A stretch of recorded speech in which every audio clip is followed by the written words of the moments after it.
All right, it's a wonderful Wednesday. It is. It has been a great show. It's good to be at the last segment here, and it's still keeping up with what we promised you guys was going to happen. Excitement. Yeah, great positive energy. And handsomeness has just entered the studio. Thank you very much. Yeah, wow. Mazino. Not me. Move over. We have on the couch a Nollywood actor. He has featured in numerous movies. Great movies. And as soon as you hear his name, you'll know exactly who we're talking about. He's known for bringing characters to life and being really excellent at interpreting his roles. The amazing Kiki Bakare in the building. Good to have you here. I'm not going to put you on the spot, I promise, but we've had you on the black table. It was a great event and everything. So it's good to have you here on Wake Up Nigeria. Yeah. Hey, let's get the discussions on the roll. I don't like when they refer to you as Yoruba Nollywood actor. You're more than just Yoruba Nollywood actor, aren't you? Yes. You do English movies as well. Yes. I mean, what was that one? Was it the Bond? What is it? Bond? The Bond? No, not the Bond. Which one are you talking about? Can't remember the name of it, but I enjoyed it. I enjoy your movies. Thank you. So that dichotomy, when people say Yoruba movie actor, Nigerian English actor, does it give you a type of? Does it make you feel a type of way? Be honest. To be honest, it doesn't. I just feel like both Yoruba and English were all Nollywood actors. So it depends on your preference. Yeah. You get, for me, I do both. You get, maybe because they see you more in the Yoruba movie, so they just decide to tag you as a Yoruba actor. Okay. But for me, we're all Nollywood actors. Sorry, I The hope you don't- so-called people that you see in the English movies, they all come to the Yoruba movies as well. Exactly. But which do you prefer? Which do you prefer performing as? For me, once the script is good, Oh, okay. I'm good to go. All right. Both I've got a English follow-up and question. Yoruba. So, as a Yoruba actor and also as an English performing actor as well, do you have to embody a certain or a different kind of mental state when you're performing each of these? Because I know Yoruba acting is very observatory. You know, hear me! And then English movies like, oh, you talking to me? So is there a different state of mind rather, you have to embody? For me, it depends on the character you're playing. You know, even if you're on the English set and your character requires that you raise your voice, you would raise your voice. And if you're on the Yoruba scene and you have to lower your voice, you would lower your voice. It depends on the character that you're playing. It's all good. It's all good. So over the years, you know, Nigerian sets have gotten bigger, Yes. better, a lot more equipment and a lot more attention to detail. Now, I'm wondering what aspects of the industry are impressing you the most right now and what you want to get into next. Well, for me, I would say the so-called Yoruba Nollywood that you say. For now, they're even the ones that are doing better now. See Jagun Jagun, for instance. Yes. Movie Saw that that yesterday. you won't believe that, okay, this is a Yoruba movie. It is well shot. That movie is 100%. Do you get? So for that, you won't just see one of the actors and say, okay, this is a Yoruba actor now. It's gone beyond that now. Are those scripts written in Yoruba? Are you presented those kind of scripts in Yoruba, like you're reading in Yoruba and the descriptions are in Yoruba, or are they presented to you in English and you have to translate to Yoruba? If it's a Yoruba movie, then it has to be a Yoruba Are you script. serious? Yes. So if I can't read Yoruba, but I'm a Yoruba actor, how do I get past that challenge? Well, you have a director, and then you have dialogue director. So he would like put you through and make you comfortable. Yeah. Wow. Dialogue coaches, directors are all now on sets now. Yes. You're not just winging it. You're not just taking it as it comes with a set like Jagu Jagu now. Yeah. I believe it's on a streaming platform. Yes, it's on Yes. the streaming platform. So the energy being put into these movies now is taking things to the next level. But what about the exposure? You know, because we just found out that you're actually married. No. Sorry, let me. Allow me. Okay. Kiki, the last time we had you on one of our shows, you presented like one very, single man. attainable, type of man. All of a sudden in February, we hear that you have a baby, not just anyhow, with your wife, and like, now you've decided to be wearing ring. Why did you choose to keep this away from us for so long? Well, it was a decision between my wife and I. We decided to keep it away from social media and from the world, right? So when we we're ready, then we decide to put it out. Does that have any impact in you being selected for a role, or the way people or fans see you? What are the effects and Well, for advantages me- or disadvantages?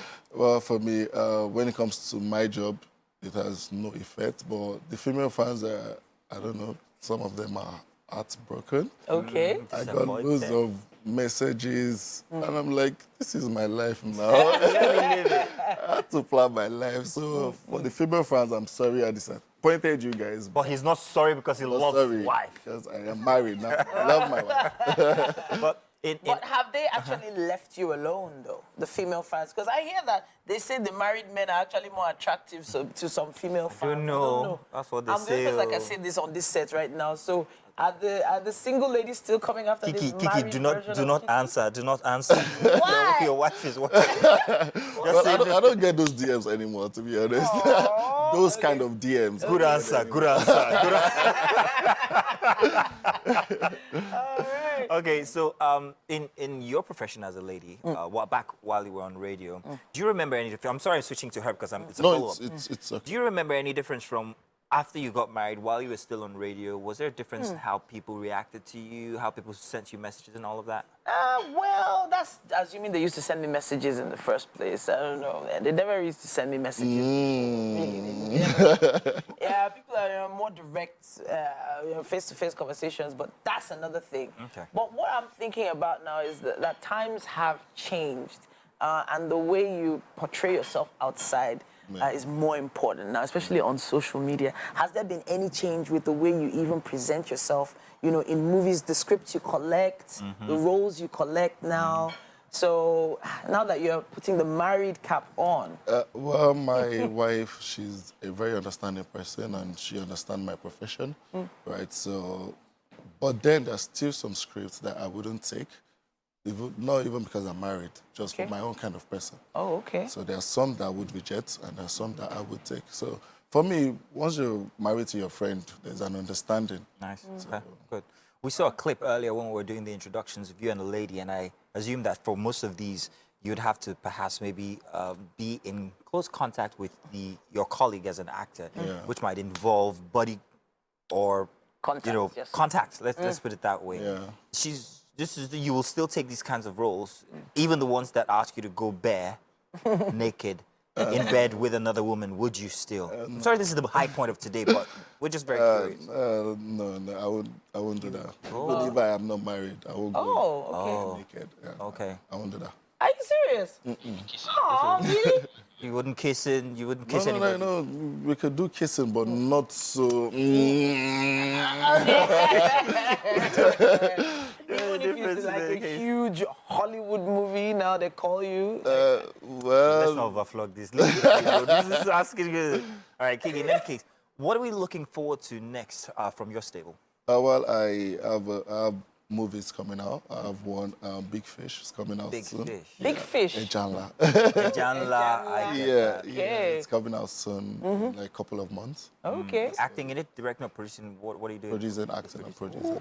So you're moving on to that production phase, and then I've been doing that. you've been doing that.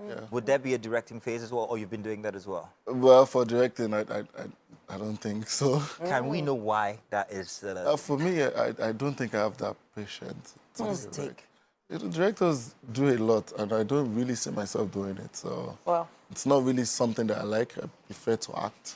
What's the difference between a director and a producer in the movie? Well, it's a director's film from beginning to the end. So, like, you have to put a lot of energy. Like, your brain is working. Like, Yeah. like you own the whole film. So it's more tasking. I'm wondering which directors you are hoping to work with next. Any big names you're hoping will call you for the next audition? Well, any director can call me, actually. I'm open. I'm open. I've worked with loads of directors. So Okay. I'm open to more directors. All right then. So let's take this to a wider scope now when it comes to Nigerian movies. We've seen a movement from your regular storytelling of instances that happen here and now in Nollywood, this one, that one, that, to more epic movies. You mentioned one from before, Jagu Jagu. Yeah. And we've got so many of them that are on streaming services. How does this for you, how do you see this? Is this a big thing for Nigeria? Let's acknowledge that. But I'm very careful when I ask this. When we take the likes of movies like The Woman King, for instance, big budget movies that tell these big stories, epic stories, and we take movies like our own Jagu Jagu and all, do you think that we're reaching that mark? We've made that mark yet, or we've absolutely conquered it 100%? Or do you think that there's more improvement to be done? I will give you my own. I'll tell you what I think. Okay. I think the Nigerian movies are trying to do a lot at the same time. Visuals, plots, storytelling, and all of that. And maybe sometimes you lose me along the way, but that's just me. I'm a viewer, I matter. But from a professional, an actor and producer, from that standpoint, what do you think we might need to get us there if we aren't there? That's a long question, I'm sorry. No, it's okay. For me, I believe that there's always room for improvement. No matter how good your movie is, when you want to make the next one, you always want to beat that particular. And for where we are right now, I would say that you're doing a lot. Like a lot compared to like last year, 2 years ago. I would take Femi Adebayo as an instance. He made Ageshkole first. Okay. And then if you watch Jagu Jagu, you know that Jagu Jagu is like way... Graduation. Do you understand? So I know that the one is going to probably do next will even be more, will be better. Do you understand? So for me, I feel like we are progressing. You know, and then you mentioned the Woman King here. Yeah. For me, I feel like nobody will tell our own story Better than us. Yes, so I feel Grand that you are a part of that industry, you're a very relevant part of that industry. Good that we have you here talking about very much. Do we have anything for him, sir? Yes, of course we do. We have the Calabar style bitter leaf standing by that you are going to taste today. But before we do that, we have a clip from some of your works.